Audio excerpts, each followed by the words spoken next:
अस्सलामुअलैकुम दोस्तों, क्या हाल है। उम्मीद करता हूँ आप सब खैरियत से होंगे। मेरा नाम है मोहम्मद ताहिर ज़ुबैर और आप देख रहे हैं मून टीवी ऑफिशियल। तो आज की वीडियो में जीमेल का पासवर्ड चेंज करना सीखेंगे। तो इसके लिए हमें सबसे पहले जीमेल की एप्लीकेशन को ओपन करना होगा। इसके बाद आप देख सकते हैं ये ऊपर 3 लाइन है, इस पर क्लिक करेंगे। इस पर क्लिक करने के बाद हम थोड़ा सा ऊपर नीचे आएंगे। नीचे जो सेटिंग का ऑप्शन है इसको ओके करेंगे।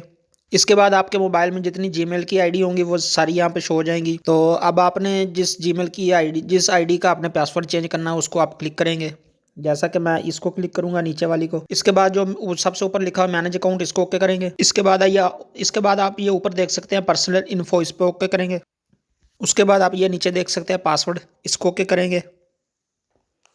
अब यहाँ पे जो जीमेल का पासवर्ड है वो यहाँ पे लगाएंगे, इसको नेक्स्ट कर देंगे। इसके बाद हम यहाँ पे नया पासवर्ड डायल करेंगे। आप अपनी मर्जी से जो मर्जी पासवर्ड रख लीजिएगा। कन्फर्म न्यू पासवर्ड में दोबारा फिर से हम वही पासवर्ड डायल करेंगे जो हमने ऊपर लिखा है, वही हम पासवर्ड जो है नीचे लिखेंगे दोबारा फिर। इसके बाद हम चेंज पासवर्ड कर देंगे।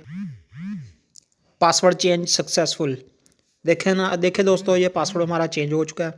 तो आप भी स्टेप बाय स्टेप इसी तरह करके तो आप अपना पासवर्ड चेंज कर सकते हैं। अगर आपका पासवर्ड किसी को मालूम हो चुका है, आप किसी के सामने पासवर्ड लगा चुके हैं, तो उसके बाद आप अपना अपना पासवर्ड जो है चेंज कर सकते हैं। तो मिलते हैं नेक्स्ट वीडियो में, तब तक के लिए अपना और अपने घर वालों का ख्याल रखिएगा, दुआ में याद रखिएगा। अल्लाह हाफिज़।